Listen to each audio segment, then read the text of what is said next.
Hello friends, welcome back to my channel. आज चलो हम लोग फिर से कुछ और नया क्वेश्चन ट्राई करते हैं डेफिनेट इंटीग्रेशन से। लास्ट वीडियो में मैंने आपको इंटीग्रेशन बाय सब्स्टिट्यूशन का जो कॉन्सेप्ट है वो डेफिनेट इंटीग्रेशन में कैसे यूज़ होता है वो मैंने आपको ऑलरेडी बोल दिया था। तो उसी पे थोड़ा सा यदि आपको कोई डाउट वगैरह है तो आप वीडियो देख सकते हो। ठीक है, मैं लिंक डाल दूंगी डिस्क्रिप्शन में। बेसिकली पूरा जो डेफिनेट इंटीग्रेशन का प्लेलिस्ट चल रही है उसका पूरा लिंक मैं डिस्क्रिप्शन में डाल दूंगी। ठीक है, तो आज चलो कुछ क्वेश्चंस करते हैं जो कि थोड़ा सा रिलेटेड होगा, बहुत इजी सा है। देखो अभी ना डेफिनेट इंटीग्रेशन में मैंने आपको प्रॉपर्टीज बोल दिया है एंड अभी मेरा काम बस ये है कि थ्रू क्वेश्चंस आपको थोड़ा सा आइडिया क्लियर करवा दूं। एंड इंटीग्रेशन में सब्स्टिट्यूशन में बस थोड़ा सा चेंज रहता है कि इंटरवल चेंज करना पड़ता है कि जब हम लोग कोई भी जैसे कि मेरा यदि क्वेश्चन एक्स के टर्म में है उसको मैं चेंज करके सपोज यू में चेंज कर लिए, तो x में जो भी इंटरवल था उसको ना मुझे u के टर्म में चेंज कर लेना पड़ता है। बस इतना ही यहाँ पे हम लोग का नया कॉन्सेप्ट है फॉर इंटीग्रेशन में सब्स्टिट्यूशन इन डेफिनेट इंटीग्रेशन। बस इतना ही रहता है। ओके, तो फिलहाल एक क्वेश्चन हम लोग लिख लेते हैं। यदि ऐसा ही इजी सा एक क्वेश्चन, आई होप ये वैसे आप खुद से बना लोगे, फिर मैं देती हूँ, ये आप खुद से सॉल्व करना। ठीक है, ट्राई करना। हाँ, x इंटू 1 माइनस एक्स का पावर 5 dx। अच्छा, आप टेंशन मत करो, प्रॉपर्टी यूज़ करके जो हम लोग एकदम शुरू में आपको बोल दिए थे कि डेफिनेट इंटीग्रेशन में कुछ 7 बेसिकली 6 प्रॉपर्टीज़ ही रहता है। ठीक है, तो वो 6 प्रॉपर्टीज़ को यूज़ करके कैसे क्वेश्चंस करना पड़ता है, यदि प्रॉपर्टी यूज़ करके करें तो क्वेश्चंस कैसे सॉल्व कर सकते हैं, या फिर कितना ईजी होता है प्रॉपर्टी यूज़ करके सॉल्व करना। थोड़ा एक दो क्वेश्चन हम कराए थे, और भी क्वेश्चंस आएगा नेक्स्ट वीडियोज़ में, आप बिल्कुल टेंशन मत करना। ठीक है, फिलहाल अभी थोड़ा इंटीग्रेशन में सब्स्टिट्यूशन पे फोकस कर। तो ये पहला क्वेश्चन है, ये वैसे मैं पूरा सॉल्व नहीं करूँगी, आप खुद से ट्राई करो, इजी है। क्या करना पड़ेगा, 1 माइनस एक्स को आप सब्स्टिट्यूट कर लो u। ठीक है, ये काम कर लेना, तो यहाँ पे जो होगा minus d x equals to d u हो जाएगा, या फिर आप लिख सकते हो d x equals to minus d u. बस यहाँ तक एक काम हो गया। एंड देन आपको x को लिखना है इन टर्म्स ऑफ u, तो क्या लिखोगे, 1 minus u equals to x. ये काम हो गया आपका। ठीक है, अभी बाकी क्या काम है, मेरे को इंटरवल चेंज करना पड़ेगा। इनिशियली क्या है, यहाँ पे x है, u है, x का क्या है 0 से लेके 1, तो x के जगह में एक बार आप यहाँ पे डाल दो, यहीं पे डाल दो, कहीं पे भी डाल दो, फर्क नहीं पड़ता। x में 0 डालेंगे तो u पहले 1, फिर 1 डालेंगे तो 0, यानी अभी इंटरवल चेंज हो गया, 1 से 0 हो गया। तो जो भी है इंटीग्रेशन, यहाँ पे आप x के जगह में लिख सकते हो 1 माइनस यू। ठीक है, और इसको तो हमने u मान रहा था, तो u का पावर 5 du, और एक माइनस साइन बाहर आ जाएगा, बाहर एक बार भेज देते क्योंकि यहाँ पे dx equals to minus du था, तो माइनस साइन बाहर भेज दें। अभी 1 से लेके 0 तक मेरा इंटरवल है, बाकी का तो आप कर ही लोगे अंदर में। सॉरी, ये 1 से 0। ठीक है, u का इसको अंदर भेज दो, u का पावर 5 माइनस u का पावर 6 du बेसिकली। ठीक है, बस इसको अब इंटीग्रेट करो सेपरेटली, एक बार इसको करो फिर इसको करो। ठीक है, अलग से इंटीग्रेट कर लो, फिर वैल्यू डाल के आंसर आप निकाल लोगे, बाकी का काम आप खुद से कर लोगे आई गेस, राइट। क्या करना है, पहले इसको इंटीग्रेट करो फिर इसको। ठीक है, या फिर एक ही बार में लिख लो u to the power 6/6 minus u का पावर 7/7, फिर उसमें वैल्यू डाल के सॉल्व कर लो। और ये माइनस साइन है, ये पूरा ओवरऑल इंटीग्रेशन के बाहर है, कॉमन पोर्शन में है, इसको थोड़ा ध्यान रखना। ठीक है, चलो और कुछ अच्छे क्वेश्चन करते हैं। एक अच्छा क्वेश्चन है नेक्स्ट, ये बस एक बेसिक क्वेश्चन से स्टार्ट किए, आई होप आपको ये समझ में आया, बाकी का कैलकुलेशन आप खुद कर लोगे। एक क्वेश्चन देखो, ये अच्छा क्वेश्चन है, जस्ट सी दिस, ये अच्छा क्वेश्चन है। इंटीग्रेशन 1 से लेके 2 तक इंटरवल क्वेश्चन कुछ ऐसा है, x minus 1 upon x square into e का पावर x dx। अच्छा क्वेश्चन है वैसे, थोड़ा सा नोट करो, इसको ट्राई करो। देखो डेफिनेट इंटीग्रेशन में कुछ नहीं रहता है कि मेरे पास इंटरवल्स आ गया है, बस यहाँ पे कहीं से कहीं तक हम जा रहे हैं, इंटरवल आ गया है, बाकी मेरा कोई फंक्शन गिवन है बस।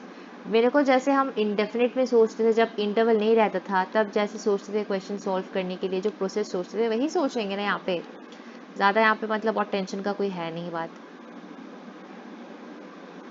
देखो यहाँ तक ये है, तो इसमें फर्स्ट स्टेप जो मेरे को लग रहा है करना चाहिए, सेपरेट कर देते हैं पहले तो। देखो x minus one upon x square, मतलब मैं इसको एक बार x upon x square minus one upon x square ऐसे लिख सकती हूँ, आराम से लिख सकती हूँ कि नहीं। इस लाइन से यहाँ तक आना लॉजिकल है, ज़रूर है। एक x एक कैंसिल हो गया, तो what we left with one upon x upon one upon x square. यहाँ तक क्लियर है? तो मैं यही करती हूँ पहली, तो one upon x minus one upon x square, और मेरा यहाँ पे e to the power x है dx।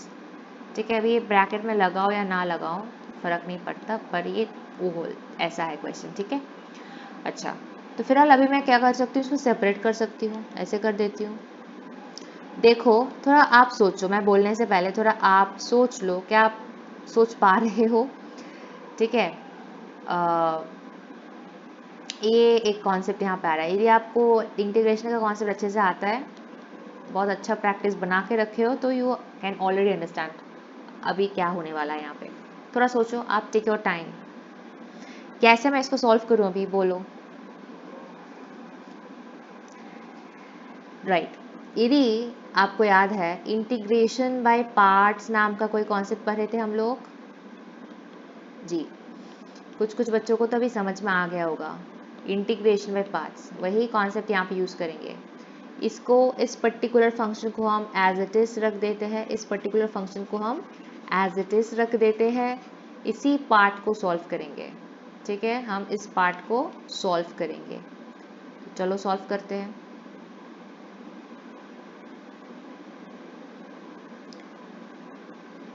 ओके, सो क्या था, integration 1 to 2 e to the power x into 1 upon x dx minus integration 1 से 2 e का power x into 1 upon x square d x. Alright, तो ये मेरा था। तो मैं यहाँ पे आइलेट करूँगी, तो मेरे को आइलेट फॉर्म में जाते हैं इंटीग्रेशन पार्ट्स में, आइलेट, राइट, ये वाली चीज़ करते हैं हम लोग।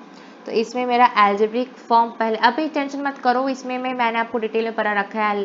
Put the link in the description. Integration में पार्ट्स का डिटेल्ड एक्सप्लेनेशन जब मैंने इंडेफिनिट करा था, अच्छे से करा दिया था, क्योंकि मैं पहले ही वो करा दी, क्योंकि मेरे को पता है कि यार इस चैप्टर में आपको चाहिए होगा ये सब कॉन्सेप्ट। ठीक है, तो वहाँ से थोड़ा पढ़ लेना आप। तो ओके,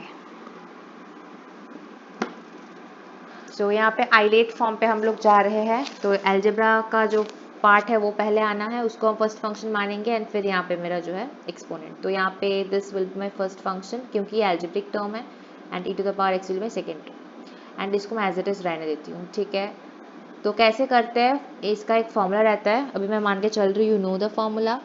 तो क्या करते हैं, फर्स्ट फंक्शन तो मेरा 1 अपॉन एक्स लिख दे, into integration of second function. अब integration of e to the power x ही होती है, माइनस इंटीग्रेशन, वही यहाँ पे ना लिमिट में डाल ही देती हूँ, क्योंकि वही वाला सेम भी रहेगा, क्योंकि मैंने x को कहीं पे चेंज नहीं किया है। देन मेरा d d x of first function, d d x of 1 upon x is minus 1 upon x square into integration of second in to the power x, फिर इसका होल इंटीग्रेशन यानी इसका dx।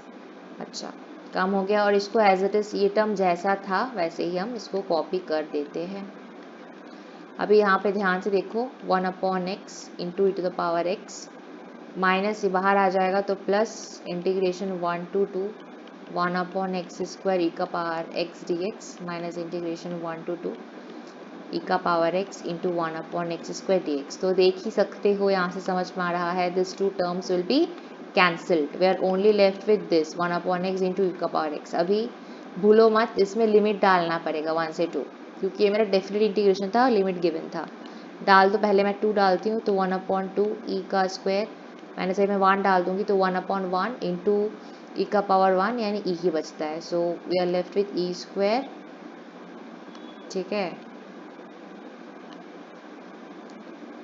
ई square upon 2 minus e, बस ये मेरा final answer है। कितना easy सा क्वेश्चन था। देखो यहाँ पे एक नया मतलब एक कॉन्सेप्ट नया नहीं है, बट जो कि पहले हम लोग देखे नहीं है। यहाँ पे इस क्वेश्चन में हमको क्या चाहिए, इंटीग्रेशन बाय पार्ट्स का कॉन्सेप्ट। लिंक आपको मिल जाएगी डिस्क्रिप्शन में, वहाँ से प्लीज़ चेक कर लेना। ठीक है, और एक इजी सा क्वेश्चन करते हैं यहाँ पे। अभी बहुत देखो, जितने भी कॉन्सेप्ट मैंने आपको पूरा ना, जितने भी सेगमेंट्स है, आप जो भी टेक्स्ट बुक फॉलो कर रही हो या आर.डी. शर्मा फॉलो कर रहे हो, वहाँ पे जितना भी सेगमेंट्स है चैप्टर से फ्रॉम इंटीग्रेशन, ठीक है ना, हर एक सेक्टर के लिए अलग अलग वीडियोस मैंने ऑलरेडी आपको बनवा के दिए हैं। प्लेलिस्ट का लिंक मैं डिस्क्रिप्शन में डाल दूंगी, यदि आप नहीं देखे हो तो प्लीज़ जाके देखो। If you already know then well and good, नहीं आता है तो प्लीज़ जाके देखो, बहुत हेल्प मिलने वाली है आपको। एंड उसके बाद ज़रूर से मुझे बोलना कि हेल्प मिला कि नहीं, ठीक है। तो और एक क्वेश्चन देख लो, ये भी एक इजी सा क्वेश्चन है। मैं क्यों डिफरेंट टाइप ऑफ क्वेश्चन करवा रही हूँ आपको, मैं चाहती हूँ कि आप इतना क्वेश्चंस प्रैक्टिस कर लो ताकि आपको क्वेश्चन देखते ही दिमाग में क्लिक हो जाए कि अरे ये तो ऐसे ही सॉल्व होगा, ठीक है, चाहे वो डेफिनेट हो या इनडेफिनेट। देखो डेफिनेट में बस फ़र्क यही है, वो इंटरवल का कॉन्सेप्ट है। यदि मैं कुछ सब्स्टिट्यूट कर रही हूँ तो मुझे इंटरवल चेंज करना है, वो याद रखना है। यदि प्रॉपर्टीज़ वगैरह यूज़ करने का कहीं पे ऑप्शन मिल रहा है तो मुझे वो यूज़ करना पड़ेगा अकॉर्डिंगली, बस इतना ही है और कुछ नहीं है इसमें। पहले इंडेफिनेट इंटीग्रेशन पर क्या आओगे, मतलब विदाउट इंटरवल्स का जो रहता है वो आराम से पढ़ के यहाँ पे आओगे तो बहुत ईजी रहता है आपको समझने में। ये एकदम बहुत ईजी सा क्वेश्चन है, ज़रा सोचो एंड प्लीज़ चेक कि आप खुद से सॉल्व कर पा रहे हो कि नहीं। बस ब्लाइंडली सोल्यूशन देखते रहोगे तो कुछ समझ में नहीं आएगा। देखो इनिशियली जब आप सोल्यूशन देख रहे हो इट सीम्स ईजी, आपको ईजी लग रहा होगा, अच्छा भाई तो ईजी है तो ऐसे ही कर लेंगे। पर जब खुद करने बैठोगे, रैंडमली कोई भी क्वेश्चन आपको दिया जाएगा, जस्ट बाय सेइंग कि सॉल्व दिस क्वेश्चन, यदि आपका प्रैक्टिस अच्छे से नहीं बना है तो आप नहीं कर पाओगे, राइट। यदि अच्छे से प्रैक्टिस करके रखे हो then you can easily solve. So यहाँ पे मैं क्या करूँगी बोलो, 1 प्लस लॉग एक्स को सब्स्टिट्यूट करूँगी। अभी क्यों, देखो मेरे को log x देखते ही समझ में आ रहा है कि मैं इसको डिफरेंशिएट करूँगी तो आराम से मेरे को 1/x ऊपर वाला टर्म आ जाएगा, बहुत इजी हो जाएगा क्वेश्चन। इसको मैं अभी डिफरेंशिएट करती हूँ। सब्स्टिट्यूशन में का प्रोसेस क्या रहता है, यदि आप आई होप जानते हो, अभी ये वीडियो देख रहे हो तो इट इज़ एक्सपेक्टेड कि आप जानते हो, नहीं जानते हो तो लिंक इज इन डिस्क्रिप्शन, वहाँ से पढ़ लो, ठीक है। ओके तो यहाँ पे मेरा क्या है, इसको मैं इंटीग्रेट करूँ तो 1/x dx equals to du, right. तो मैं इसको क्या कर सकती हूँ, ये जो बेसिकली यहाँ पे dx लिखे 1/x dx की जगह में पूरा मैं क्या लिख दूँगी, du लिख दूँगी। और नीचे का मैंने इसको u माना था तो u स्क्वायर। अभी इंटरवल में चेंज होगा, राइट, क्योंकि मेरा ये x है 1 से 2, u में चेंज करना पड़ेगा, कैसे करें। तो यहाँ पे मेरा u तो है, ठीक है, 1 प्लस इसको हम log 1 करने की तो 0 हो जाएगा, तो ये मेरा 0 हो गया, सो 1, और यहाँ पे मेरा 2, सो 1 प्लस log 2। बहुत गंदा है इंटरवल्स, पर कुछ नहीं, यही अपना इंटरवल होगा, ठीक है, 1 से लेकर 1 प्लस log 2। अभी u का पावर -2, इसको आप यदि इंटीग्रेट करोगे तो आपको मिल जाएगा -1/u। अब इसका लिमिट आप डाल दो 1 से लेके 1 प्लस log 2, बस कुछ नहीं। अब यहाँ पे डालो माइनस, इसको अपर लिमिट पहले डाल दो 1/1 प्लस log 2 माइनस, देखो अभी जब हम इंटरवल डालते हैं तो फॉर्मूला का एक माइनस रहता है और इस टर्म में भी, अच्छा ठीक है कर देते हैं, ऐसे लिख दो -1/1, so ultimately we are left with -1/1 plus log 2 plus 1। बहुत गंदा है पर फिर भी जो भी है ये अपना आंसर है, ठीक है, यही आंसर है। तो प्रोसेस इजी है, क्वेश्चन इजी ही था पर थोड़ा सा जो है ट्विस्ट है इसमें, कैलकुलेशन में मिस्टेक वगैरह होने का चांस है। बस ध्यान क्या रखना था, किसको सब्स्टिट्यूट कर दिया, आराम से क्वेश्चन सॉल्व हो गया। फिर मेरा इंटरवल चेंज करने का जो प्रोसेस है ये बहुत इंपॉर्टेंट है यार, ये थोड़ा ध्यान रखना। यदि आप सब्स्टिट्यूट कर रहे हो फिर इंटरवल चेंज नहीं कर रहे हो देन आपका आंसर गलत आएगा। ऑल राइट, आई होप ये क्लियर है। कोई भी डाउट वगैरह या फिर कुछ भी बचता है मन में question, you can always ask me in the comment section. Thank you so much for watching this video. फिर से नेक्स्ट वीडियो में कुछ नए क्वेश्चंस के साथ मिलते हैं। Till then bye bye.